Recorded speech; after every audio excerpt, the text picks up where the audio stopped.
Thank you for coming to the evening plenary. We're very pleased to see you all. We're happy to be here, Kathy and I, to have you as guests here at the forum. And we're very pleased this evening to have Terry McCarty. As you know, we, at this particular iteration of the forum, are celebrating Nancy Hornberger, and our way of trying to celebrate her service to the forum all these years, her dedication, is to try to celebrate her work, both as a scholar and as a mentor. And I hope that all of you had the chance to attend at least one or two of the sessions this afternoon, where various of Nancy's former students came back and put on 4 really wonderful panels on themes that she's laid out in her work and that they have built on so beautifully. So it was great to have that, and when we were thinking about a plenary speaker for this evening, we could think of no one better than Terry McCarty, who's been a close colleague of Nancy's for several decades now, and she's the person that we knew that Nancy would most like to have, and we were thrilled that she was available and willing to come. And so the way we'd like to organize this is that Nancy herself will come up and do the formal introduction. So thanks again for coming this evening, and we're sure that you'll enjoy the talk.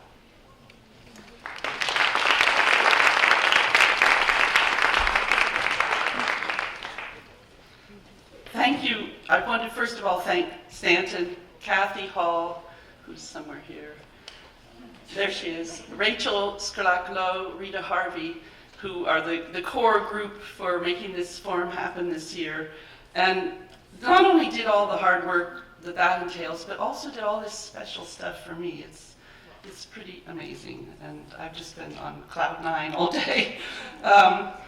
I also want to thank the usual core of GSE colleagues and staff who also make this thing go, including Charles, who's at the video camera there, and Suzanne O, who's been, all along the way, the administrative assistant, and Zach, who helps out with IT, and many others whose names I won't be able to remember or list here.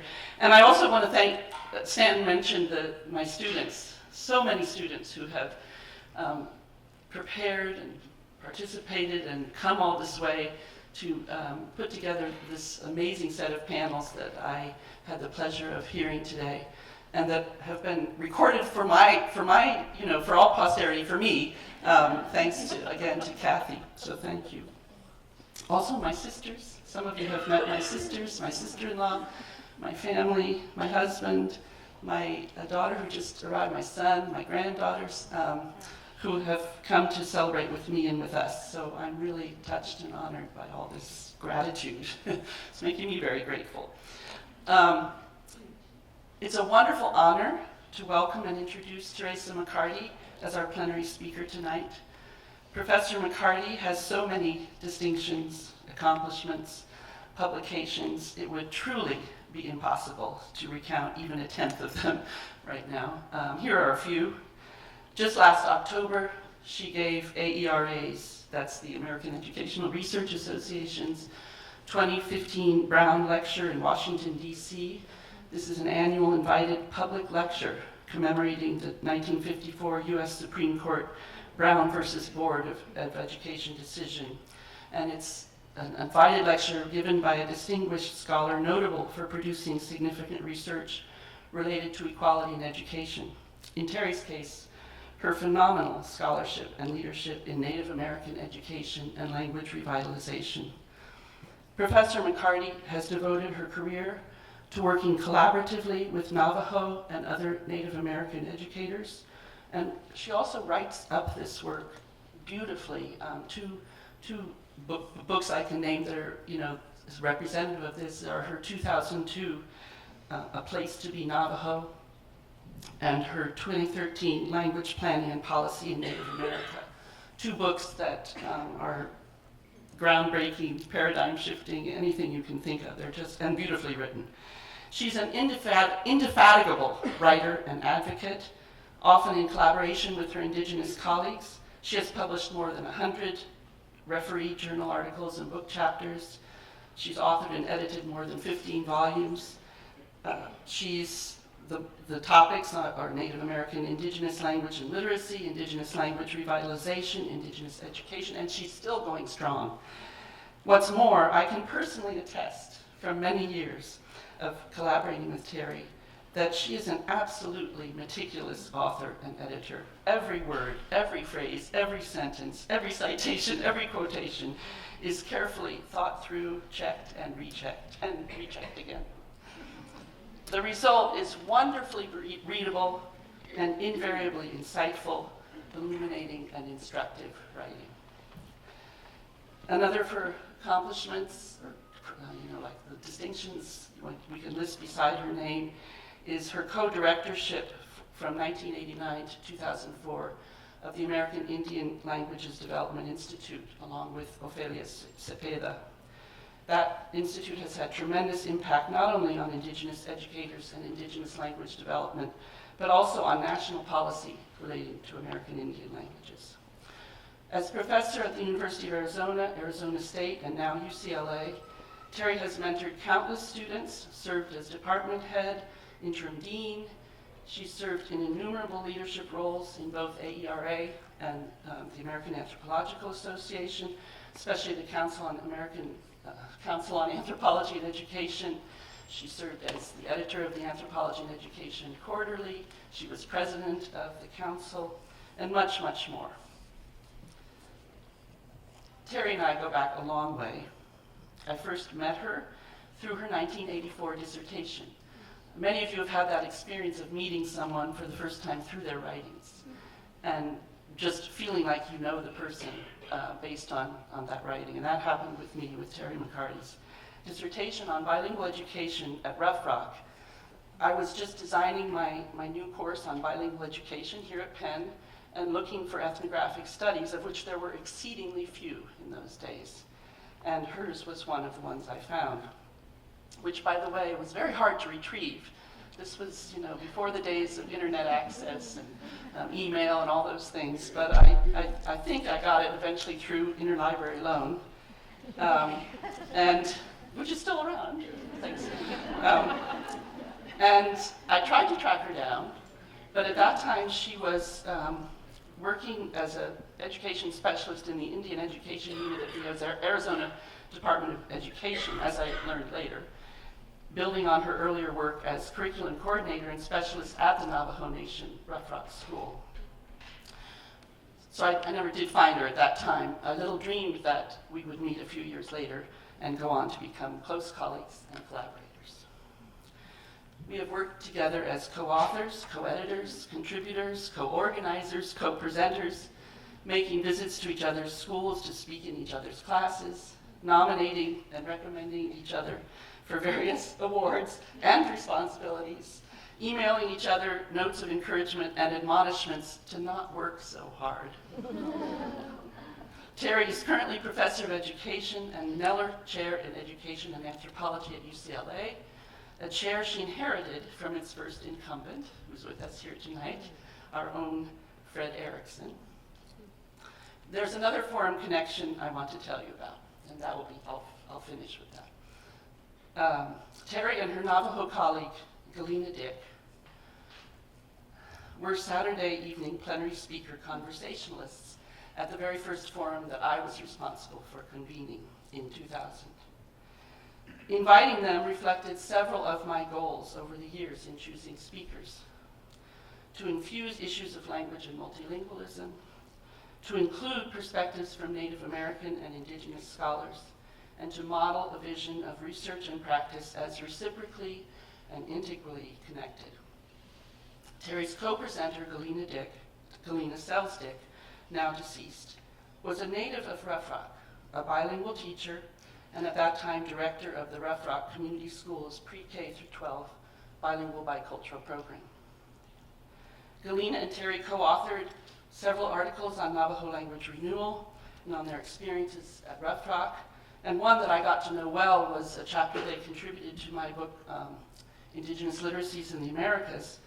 And I remember very clearly reading the first time in there, Galena tells very eloquently of being assigned in 4th grade when she had just moved to a public school, from her boarding school in Chinle, Arizona. And she was assigned in that public school to write a composition about, quote, the first time you made a cake.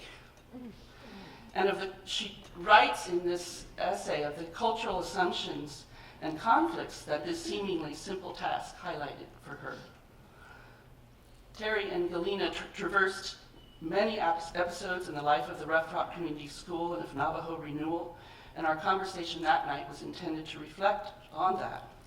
We used a recurring forum Saturday evening format that night, the same format we are using tomorrow night here, the informal retrospective conversation. And we had brainstormed questions such as, what has been the role of ethnographic research in Navajo or Native American education? In what ways is this role changing and why? What kinds of relationships have evolved between researchers and practitioners working in Navajo or Native American education? Who are the researchers? Who are the practitioners? But what stands out most in my memory of that evening, and maybe some of you were there, as clearly as if it were yesterday, and as a symbol of what is so special about the forum for me, is that at one point, someone in the audience asked a question. I no longer remember what the question was. What I do remember is that Terry turned to Galena to provide the answer. And she waited while Galena thought. We all waited in what became an unusually prolonged silence. What I loved was the waiting, the silence, the respect for a way of speaking and being that permeated Steitler Auditorium that night. No one coughed, no one tried to speak, no one even seemed uncomfortable. And after a while, Galena answered in a profoundly thoughtful way. That experience has stayed with me over the years as a testimony to the deep respect and sensitivity that are one of the signatures of this ethnography forum. So on that note, then, please join me in welcoming Professor Terry McCarty, Teresa McCarty.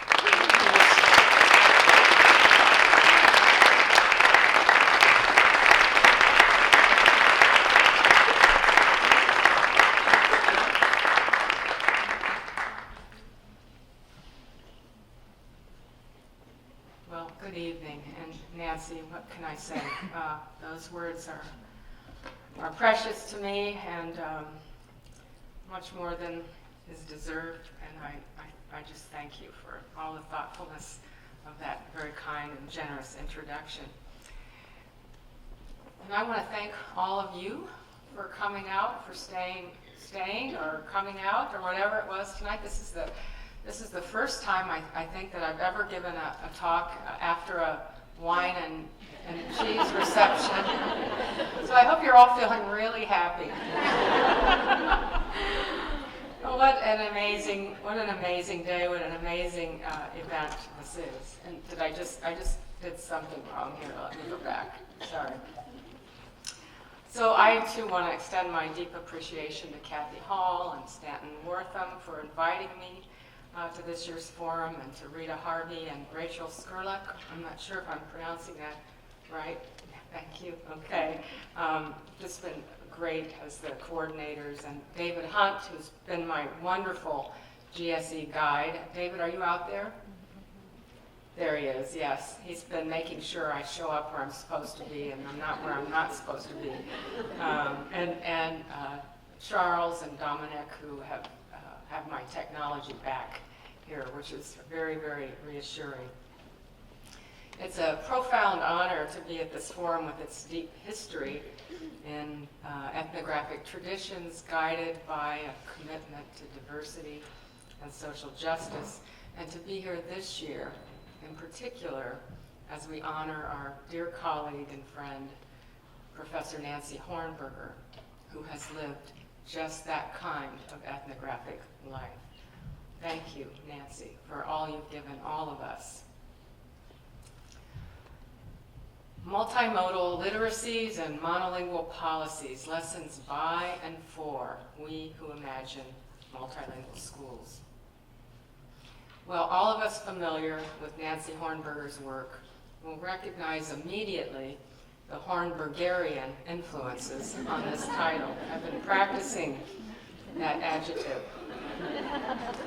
The very first words, of course, invoke Nancy's well-known continua of biliteracy, a continua of intersecting modalities and multiliteracies, oral to written, micro to macro, and multilingual to monolingual contexts, receptive to productive and L1 to L2 and beyond, connections and continuities, minoritized to majoritized content, simultaneous to successive exposure and learning 2 or more languages, similar to dissimilar language structures, convergent to divergent scripts, and of course wrapped around all of this, the power relations that infuse literacy and biliteracy in any context.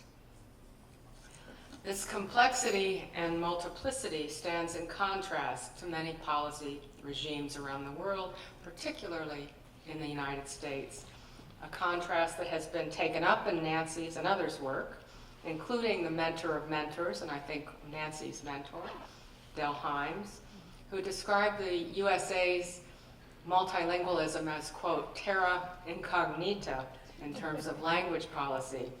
With regard to knowledge of itself in terms of language, Himes wrote, the United States remains an underdeveloped country. That's going to be a theme of my talk. But this is the ideological paradox of the multimodal language practices that abound around the world and the monolingualist language policies that seek to quiet and erase them. This is a paradox that Nancy has taken up, I think, in all of her work, and that paradox too anchors my talk. I'm going to look specifically tonight at past and current language education policies in the U.S.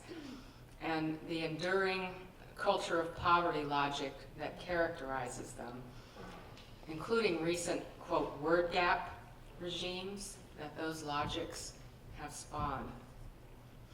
I position this work in the ethnography of language policy, an extension of Gumpert's and Himes' ethnography of communication that has its origins in a 1988 study published by Nancy on bilingual education and Quechua language maintenance in Highland, Peru.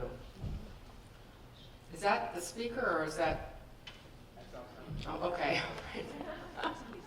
It sounds kind of funky up here.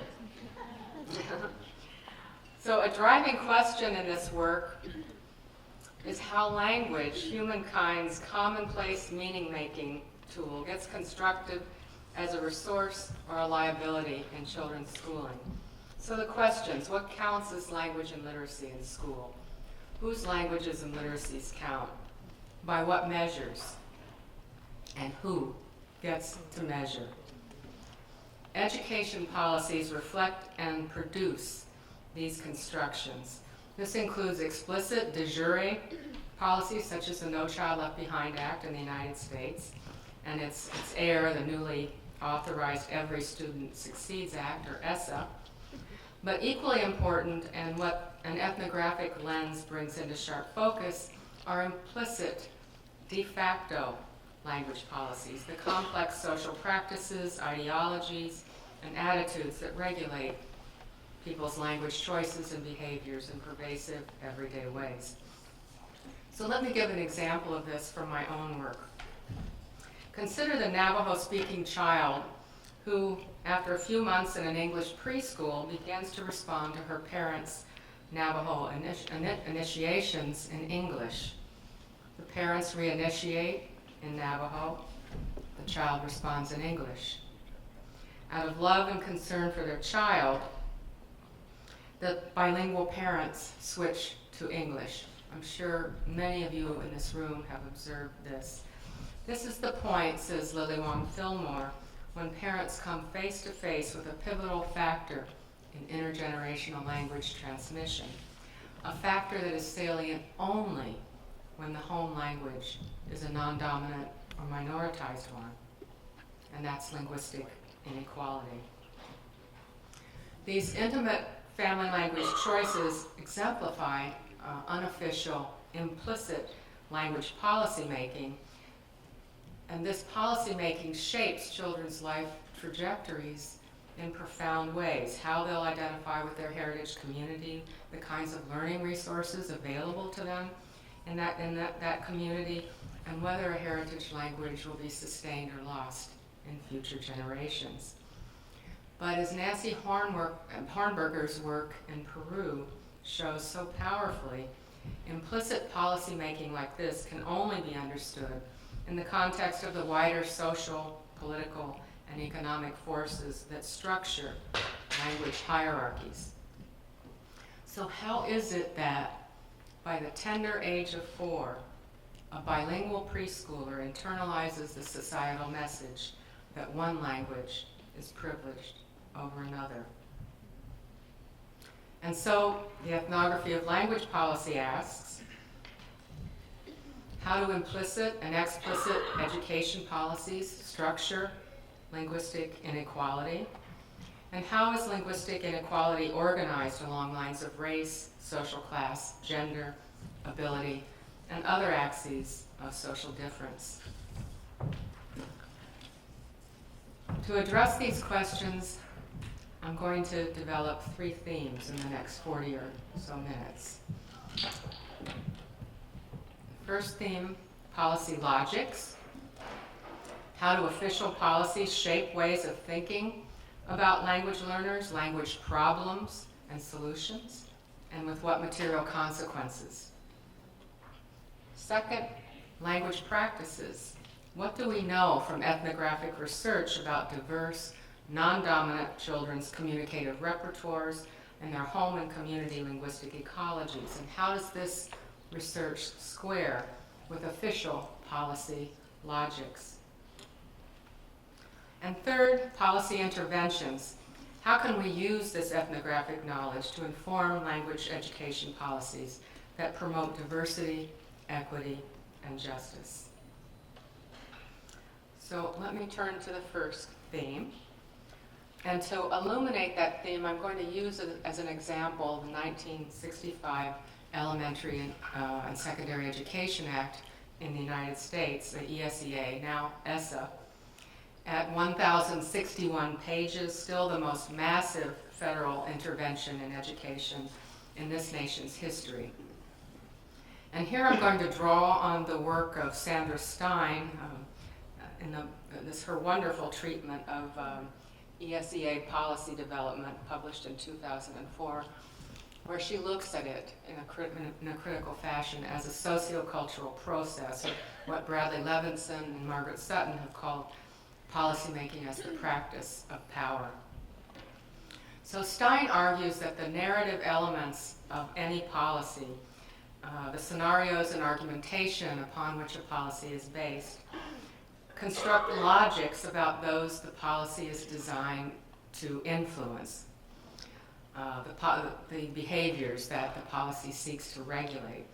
And those policy narratives then constitute taken for granted ways of imagining education problems and solutions that are self-reinforcing. That is, they close off other ways of thinking about those, quote, problems and solutions.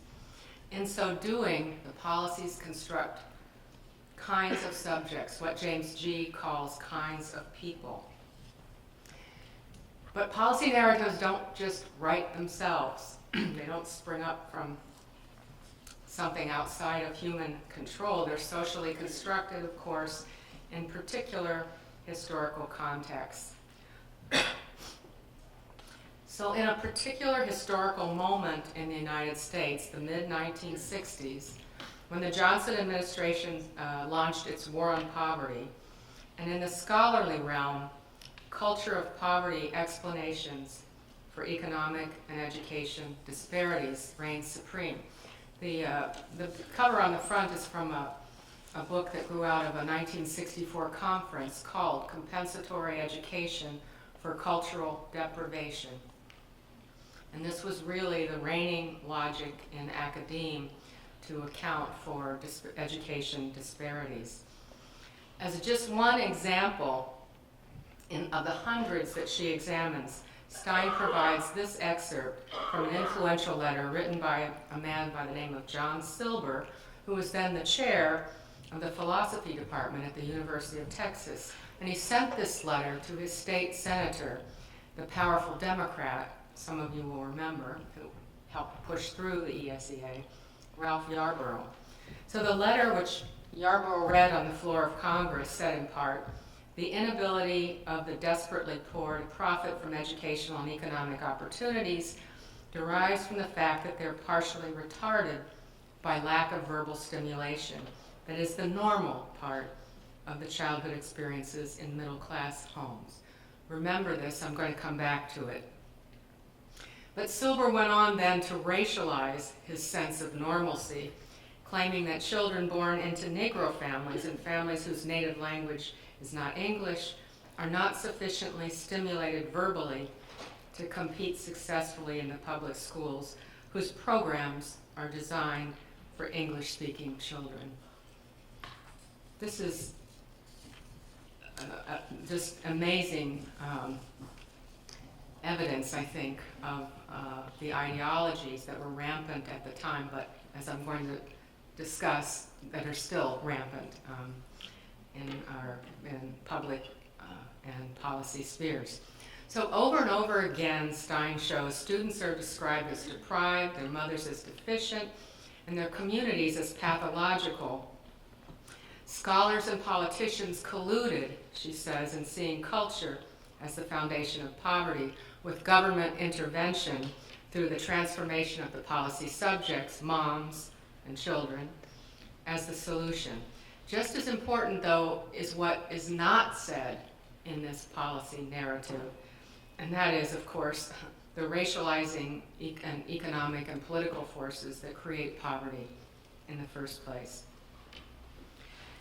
Intertwined discourses of a culture of poverty and a reified, quote, standard English have percolated through every ensuing ESEA reauthorization. The original Bilingual Education Act, which was a 1968 amendment to the ESEA, targeted children characterized as poor and educationally disadvantaged by their home language.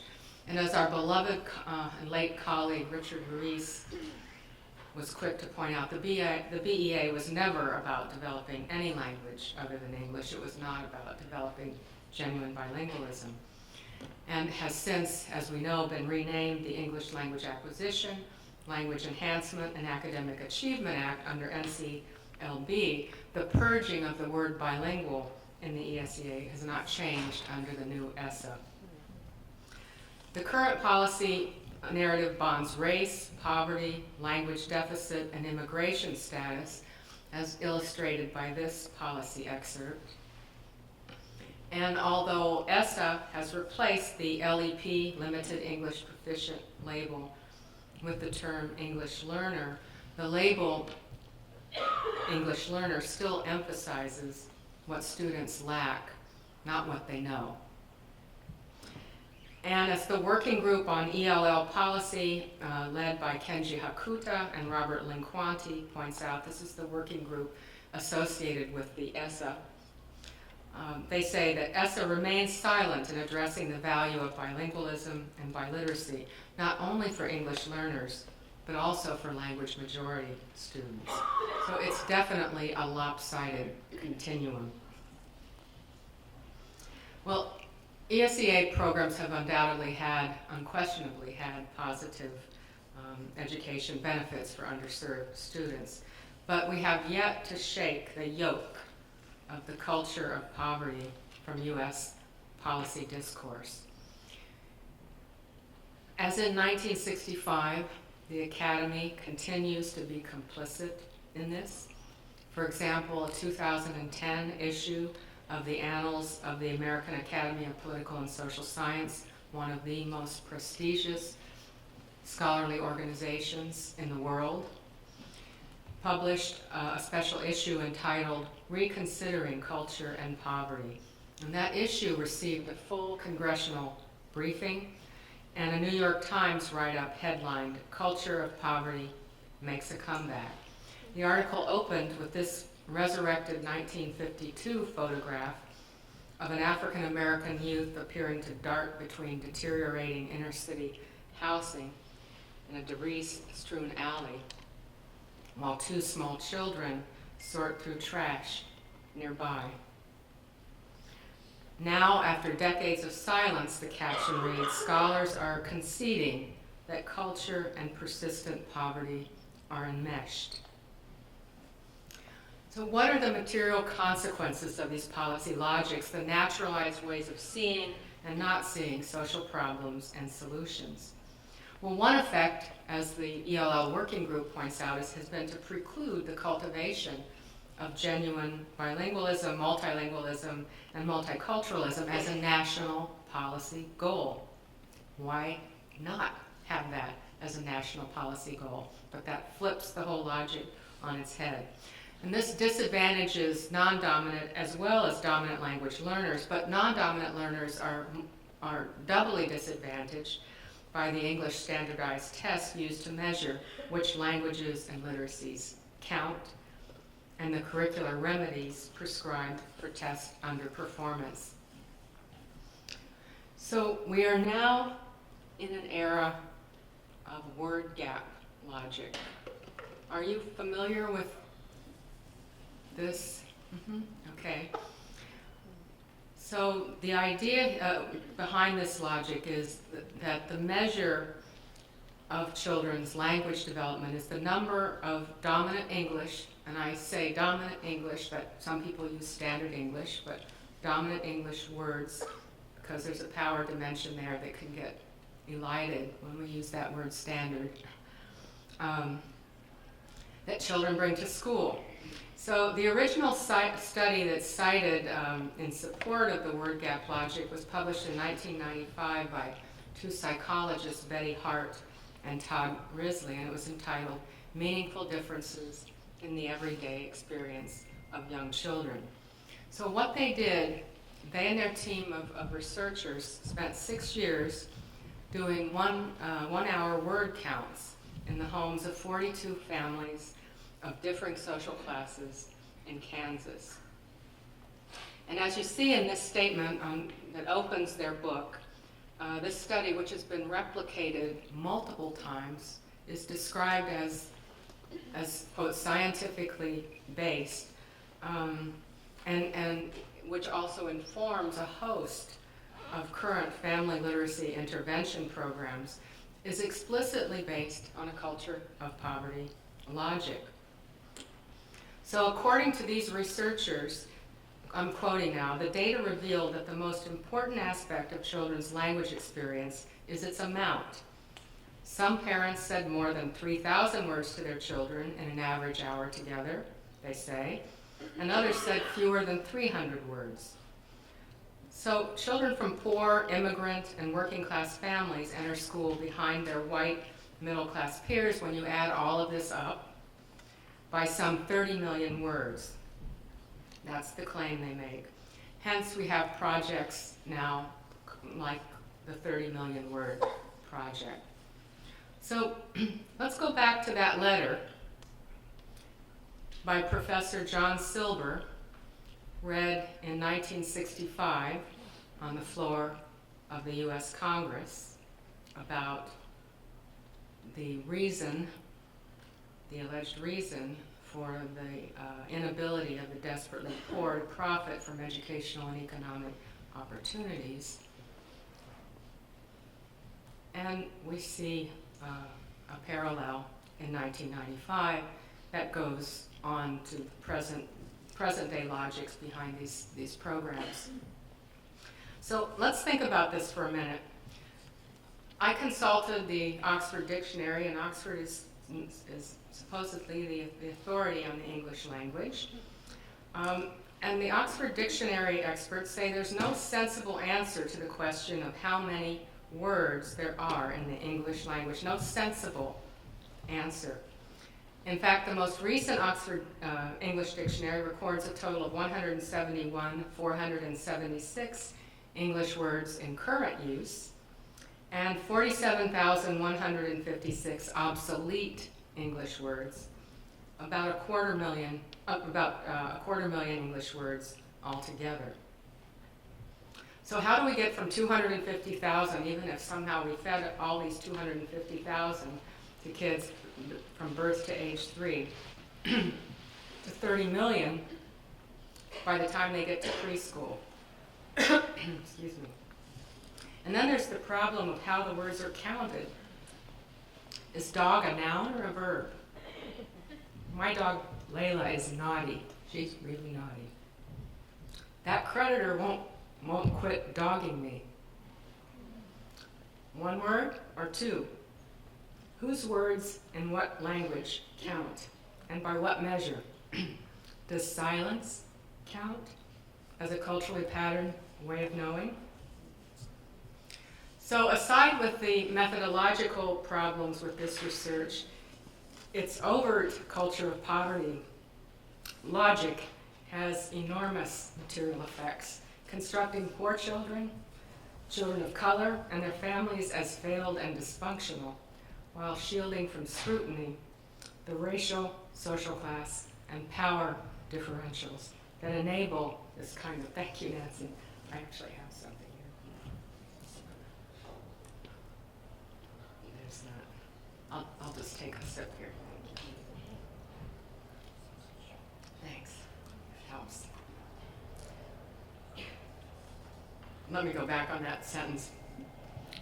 The point is that these logics shield from scrutiny the racial, social class, and power differentials that enable this kind of research to be taken seriously, replicated, and be used as, quote, scientific evidence to inform policy and social, quote, reforms. Through the remedy of reductive word gap regimes and English standardized testing, this logic reproduces the very disparities it calls into question. And for more on this, if you're interested, and maybe some of you have seen this, the Journal of Linguistic Anthropology published a special forum on what they call the language gap in the March 2015 issue of that journal. So let me turn now to the second part, the second theme. What does the ethnography of language policy teach about the language practices and the home language environments of culturally diverse, non-dominant learners? Well, there's a history here too that's important and that parallels the lifespan of the ESEA. It was fall 1965, Courtney Kasdan wrote, when the first summer of Head Start was just over, and a small group of anthropologists, linguists, psychologists, and sociologists were called together in New York by Edmund Gordon, by the way, who was then working with Head Start. Our task, she said, was to suggest priorities to the U.S. Office of Education for research on children's language and its relation to school success. John Gumpertz and Del Himes had just introduced the ethnography of communication in a special issue of American Anthropologists, where they called for ethnographic studies of communication and the patterned complexity of children's everyday language use. Out of this historic moment came a relentless empirical assault on the culture of poverty. Ethnographies that showed Latino and African American students grammatically and pragmatically sophisticated language mixing in what Perry Gilmore called their sub rosa literacies, and the complex culturally distinctive rules regulating talk in diverse families and communities. And Professor Erickson, of course, is part of some of this seminal work. Susan Phillips called these practices the invisible culture. Shirley Bryce Heath called them ways with words. Through the voices of parents and children, Heath wrote 30 years later, we see how their uses, structures, styles, and models of language moved in synchrony with their values surrounding work and play. Well, we're in a different historical moment now, yet the deficit logic persists, as do the enduring academic disparities that logic spawns. I spent time developing this history precisely to show the tenacity of this logic. It infuses our 21st century policy of English only, Common Core, and word gap. So let's look at this now against contemporary ethnographic research on children's language practices. In the 1990s, scholars began identifying and documenting what they called language brokering. Language practices whereby young immigrant children broker English for non-English speaking family members and peers. More recently, scholars like Marjorie Oriana, pictured here, Ofelia Garcia, Danny Martinez, and others, including others at this forum, have taken this work up. And the important thing here is that is language brokering is not just translation, word for word translation. These young people have to adjust vocabulary, tone, nonverbal cues as they mediate between speakers of different languages, social classes, ethnicities, and life experiences. Oriana calls this complex knowledge and skills transcultural repositioning. For example, 10-year-old Estella, a language broker in Oriana's study, was considered to be, by her mother, to be the right hand of the family. As Oriana relates, Estella used her knowledge of English to make and answer phone calls, schedule appointments, sort and decipher the Daily Mail, fill out forms, apply for credit, help her younger sister with homework, and read stories in translation to her younger siblings. Ethnographic research by Oriana, Ofelia Garcia, and Leslie Bartlett, by Kendall King, Betsy Rhymes, Stanton Wortham, and others on immigrant and transmigrant children, and that of indigenous scholars like Sheila Nicholas, Tiffany Lee, Mary Hermes, and Ananda Marin, and my own research on indigenous youth shows these young people's competence in translanguaging, dynamic language practices in which young people draw on the multiple linguistic and sociolinguistic resources that comprise their communicative repertoires. Earlier today, in a session honoring Nancy Hornberger's contributions to indigenous language revitalization, Sami scholar Hanna Utakoski referred to these practices as language transiting. As Betsy Rhymes shows, in a study of two-year ethnographic study of second language learners in an English-only classroom, these learners have control of the English language far beyond the words on phonics cards, she says, playing with the homonymic character of words and linking written words to worlds outside the text. And those worlds include rich multilingual urban environments that students pass through every day to and from school, like these, from Oriana's research in Los Angeles. Word gap. My own ethnographic research with Mary Eunice Romero-Little and Ofelia Zepeda, and in another national study directed by Brian Brayboy, has investigated the language practices of indigenous youth. And as we know so well from Nancy's work, Kendall King's work, and that of others, the situation in indigenous communities is distinct due to the fact of language endangerment and this following long centuries of linguistic and cultural and political oppression. So in this research that I've done with Dr. Zepeda and Romero-Little, we've had the privilege of interviewing scores of indigenous youth who are contesting that history. And with apologies for necessary brevity, I want to share just a few representative vignettes from this research. There was Nora Valenzuela, an 18-year-old high school student and softball star at a large urban high school when we interviewed her in 2005. And by the way, all the names are pseudonyms, and these are not the actual photographs, but these are photographs that we selected in consultation with people at the site, including some of the youth, that seem to capture sort of the character or an essence of these young people. So Nora's great-grandparents were survivors of a diaspora of indigenous people from Mexico at the turn of the 20th century. And Nora recalled that as a child, her grandmother and her mother spoke the indigenous language to us almost all the time, every day. Her teachers, by the way, told us that no one speaks the indigenous language. Her father and her father's family spoke Spanish, and Nora entered school bilingual in Spanish and the indigenous language. I really didn't understand a lot of English when I entered school, she said, but by the time we met her, she moved fluidly between Spanish and English that were by then her primary language. And she described her own family language policy this way. To my brothers, I use Spanish, but my youngest brother, he doesn't understand much Spanish, so I speak English with him. And with my mom and grandmother, it would be the indigenous language. When we interviewed Samuel in 2005, he was preparing to celebrate his 17th birthday. Of Navajo, Apache, Hopi, and European descent, Samuel was a tall, self-possessed young man, an A student with an easy smile and a quick intellect who aspired to become a medical doctor and return to the Navajo Nation to treat diabetes. He considered himself fluent in Navajo and Apache, and to know, in his words, some Hopi and a little French.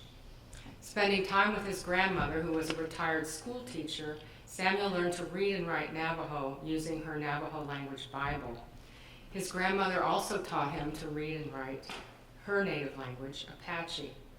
In high school, Samuel began studying French, and he said, "I caught on real quick," kind of explaining in his own words what linguists call metalinguistic awareness. When I go to an English class, I compare the difference in reading and writing and how Navajo is so descriptive. In much the same way as Nora translanguaged or transited at home, Samuel described his translanguaging with peers. With my friends who don't speak English, I incorporate more Navajo, and with my friends who speak primarily English, I incorporate less Navajo. For Samuel, knowing multiple languages is very important, he said, because I get the best of both worlds. I want to become a doctor, he said, and to do that, I need to know how to communicate with patients in Navajo and English. And finally, there was Desi Wilson, a 7th grader who had recently graduated from an elementary Navajo immersion program. And she introduced herself as Navajo, African American, and, quote, English. Growing up in a reservation town about 80 miles distant from the city where she was attending school, Desi recalled a Navajo teacher who encouraged her singing talent in Navajo, launching her on a career of song and dance competitions, and she was still involved in that.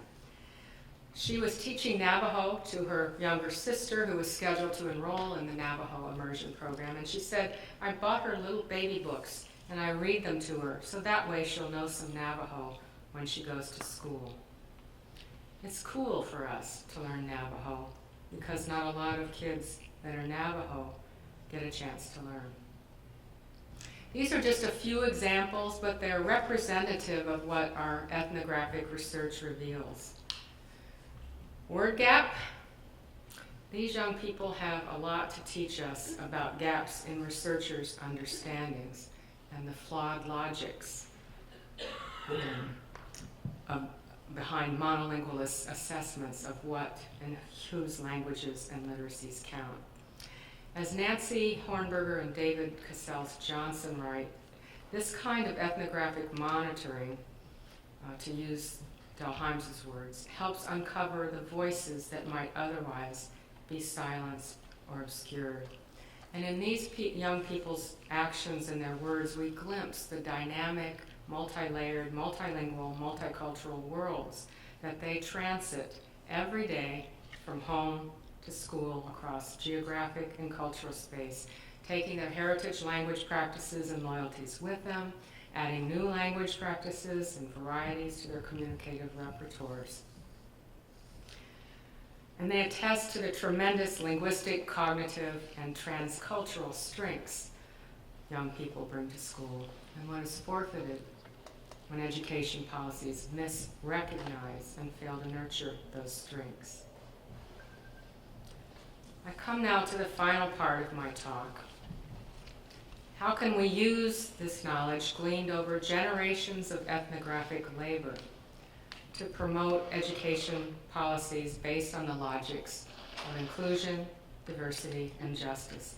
I believe there are at least 2 strategies that we can employ, and here I come back to a key Hornbergerian insight, the coupling of top-down and bottom-up language planning and policymaking.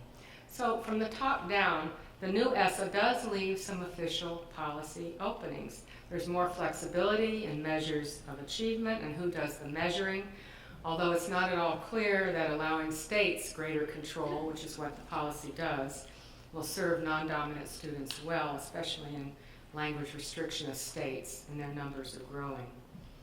There's also some distancing from previous gold standard randomized clinical trials in education research toward education improvements that are, quote, evidence-based. And while the evidence deemed strong, quote, unquote, is still the randomized clinical trial, so-called promising evidence could include qualitative and perhaps even ethnographic research. And in response to decades of indigenous activism, Title VI of Esea allows for the possibility of indigenous language revitalization programs, provided other conditions of the law are met, i.e. achievement in dominant English. As Fred Erickson has noted, pre-existing structure does not simply constrain. There is, he said, using highly technical scientific language, wiggle room. Like Fred, Nancy, and I suspect all of us gathered here tonight, I believe we must continue to chip away at damaging top-down policies, even as we work from the bottom up to transform what is more directly in our grasp. In an issue of Anthropology and Education Quarterly published nearly 30 years ago, Fred Erickson wrote that it's not acceptable to simply wait for a revolution in the general society. Our task is not only to analyze the structural conditions by which inequity is reproduced, but to search out every possible site in which the struggle for progressive transformation can take place. End quote. And thank you for that, Fred. I obviously still cite that important insight. Nancy Hornberger has called these possible sites ideological and implementational spaces. In her work and my own experience, those spaces can be leveraged when university-based researchers collaborate with the policy implementers, local education practitioners. Again, and with apologies for necessary brevity, I offer 3 illustrative examples from this work. In context as diverse as the School District of Philadelphia and indigenous professional development programs in the Andes and in South Africa, Nancy Hornberger and her former student, David Cassells-Johnson, examined comparatively and ethnographically the ways in which educators reshape remedial constructions of indigenous and immigrant language learners, bringing students diverse linguistic and cultural heritages directly into instruction, even if those heritages are not those of the teachers. An explicit language and culture resource policy orientation, quoting Richard Rees, supports students and teachers in this work, they say, enabling students to maintain proficiency in their home languages. This is not, of course, a seamless, uncomplicated, uncontested process. Not all educators or parents or community members hold ideologies of additive bilingualism. But of relevance to the present discussion, what this comparative ethnographic work reveals is the power that individual education practitioners and collectives can wield in such ideologically contested space, opening up new possibilities for revitalizing indigenous languages and for cultivating multilingualism in schools. Luis Moll and his colleagues, Mary Carol Combs and Norma Gonzalez, have studied bilingual children's language use in structured English immersion classrooms in English-only Tucson, Arizona. And in that work, they show that teachers of Mexican immigrant students are creating what they call a third space, where students' language and culture are respected and where the teacher trusts that students will engage solidly in academic activities when given the opportunity. And a final example comes from my own ethnographic work in the 2 national studies that I just mentioned. And I highlight here data from one school in these studies, Puente de Hoyo, Bridge of Beauty School in Spanish and Navajo. It's a K-5 public magnet school located in Flagstaff, Arizona, that aims to build multilingual, multicultural competence among all of its 450 students. And to do this, the school offers a unique Spanish-English dual language program and a Navajo language immersion program for kids that are learning Navajo as a second language. And these two programs grew out of the expressed desires of Mexican American, Native American, and Anglo parents seeking a multilingual, multicultural alternative to Arizona's otherwise English-only schooling. Puente students are viewed, in one educator's words, not as problems to be solved, but as an educational elite whose heritage, languages, and cultures constitute the heart and soul of the school. And in its 14 years of operation, Puente de Hoyo has not veered from that anchoring philosophy, an explicit antidote to culture of poverty gap logic, while consistently performing among the top schools in the district. These are just a few examples from a wide-ranging literature. Taken together, this ethnographic work reveals clear alternatives to gap logic, illuminating the ways of seeing language learners through what Richard Reese has called a resource orientation, and through practitioners' grounded policymaking in harnessing those resources. Despite the damaging logics of enduring culture of poverty discourses and the gap regimes they spawn, the ethnography of language policy points us toward the indefatigable promise of human agency in cracking open spaces of hope and possibility. And here, I return to the words of Nancy Hornberger. I'm more convinced than ever, she says, that we who imagine multilingual schools have the long-term advantage. And she reflects on this in Ofelia Garcia et al.'s book called Imagining Multilingual Schools. Threat and fear and restriction can never prevail in the grand scheme of things, she insists, but a profuse and rich diversity of ways of speaking, meaning, thinking, valuing, and being will. For we who, like Nancy Hornberger, imagine multilingual schools, this guiding logic steers us away from the gap metaphor toward policies aimed at constructing a multipath, multilingual, multicultural bridge. A logic that embraces critique and social transformation, and that promotes diverse ways of learning, teaching, and knowing for all. Thank you very much.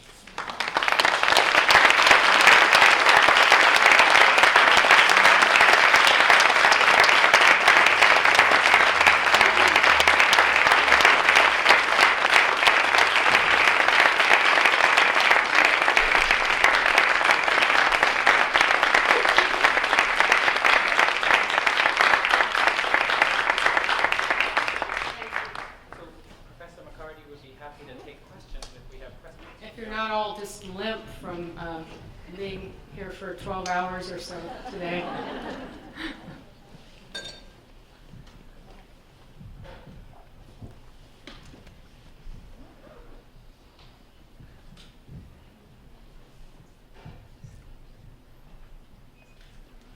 may be more bottles of wine back there.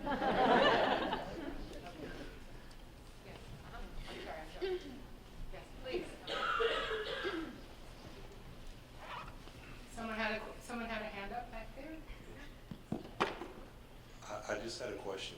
Okay, thank you. In your work with the Navajo communities, do you receive any pushback or support from school districts or other government institutions?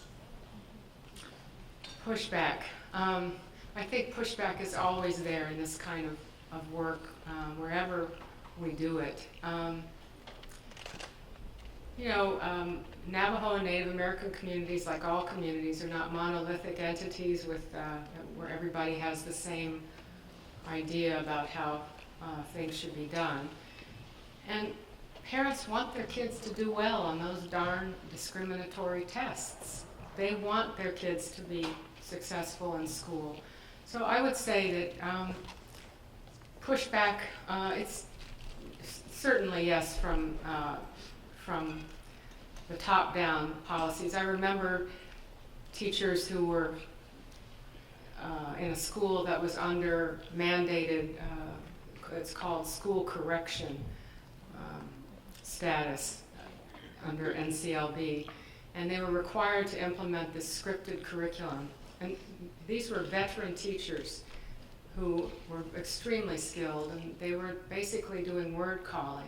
They were playing sort of Simon Says word calling, where you trick the student if they don't follow the script, and they speak up too soon or say a word that they're not supposed to say before you ask them for it. And the teachers told me, you know, Terry, we're just doing this until we can get the kids' scores up on the tests, and then we know that they called it, this is not real teaching. And they said, once we get the kids' scores up, we can go back and do real teaching. So I think yes, I mean, that's absolutely right. There's pushback coming from a lot of different sources, some of it within communities, and a lot of it coming from the top down. And these are those moments, or those times when you look for those openings to kind of push through that kind of damaging logic and damaging pedagogy to try to find your way through to something that is more appropriate and honors what these teachers and the students bring to school. I don't know if I totally answered your question. It's a really good question. It's got a lot of complexity built into it. Thank you for that. Yes. Hi. I have been involved, I'm from Rhode Island, and I've been involved in an initiative to change language education and to implement more dual language programs statewide. I don't know if you're familiar with what's happening in Utah, for example. They've implemented 100 and something dual language programs. I'm just wondering what your view is of these initiatives, and if you have any advice to us on how we can keep all of your research in mind as we try to roll out this type of program. Well, the key to the research that I've talked about, and certainly in Nancy Hornberger's work, is working with local communities and working with local practitioners. And so I really think that bottom-up approach, these aren't things that one can give a general recipe for, right? But that is, to me, that's a rule of thumb. And so I think to the extent that you can stay very close to that. And are you also doing research in those contexts? Yeah, so my research is with the local communities that I'm afraid will get lost from that conversation. Because the initiatives are really driven by business and government. But I think it brings together that top-down and bottom-up approach that if we're careful about it, hopefully we can. It's an opening. It's an opening, but it's a little bit of a risky opening by virtue of where it's coming from, right? So we have to be constantly vigilant about that. You know, there are sort of safe places for bilingualism in this country and other places, for that matter, and there are dangerous places. And we can just look at the difference between foreign language education, how that's been treated in this country. We spend billions of dollars drumming languages out of some kids that bring those languages to school, and then we spend billions of dollars teaching those same languages to other people's kids poorly in high school, in foreign language programs. So, I mean, just being very cautious of that and being rooted in the community would be what I would, just the advice I would give, just as you start out on that, and I know that you are, so, yeah. Yes? Yeah, Obed Arango. I am from the National University of Mexico.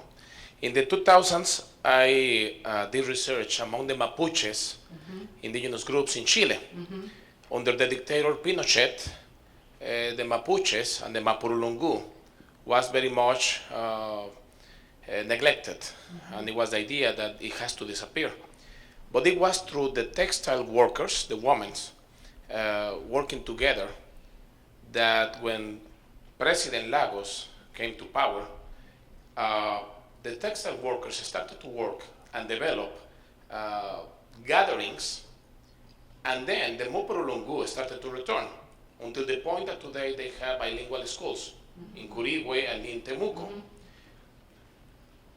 Like an spaces of resistance, informal spaces of resistance were created, and later became official schools. Have you found something similar in the communities here?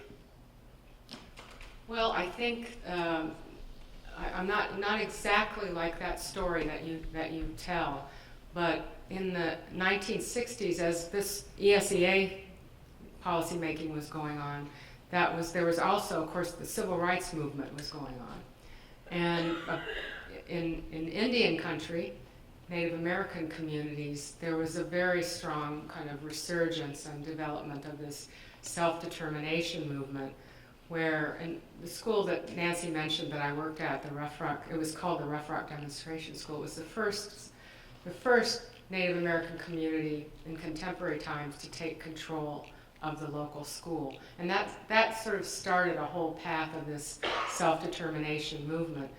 Of course, it's gotten caught up with all of these policies now. The schools are just, they're very contested, tricky places to try to do something indigenous, something different, you know.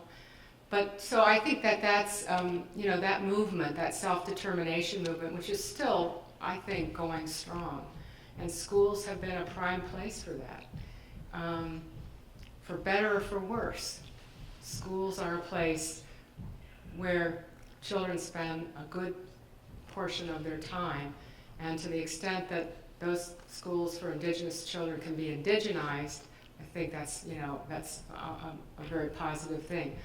But just going back to Nancy's continuum, that still is a little bit imbalanced, because a lot of indigenous kids, of course, aren't able to attend, aren't living in those areas where those schools are common, or where they have that opportunity, and they're in public schools where they may be just a few Native American kids. So we still have to work on the dominant sector as well to develop sort of appreciation for an indigenized kind of perspective, ways of knowing, and curriculum.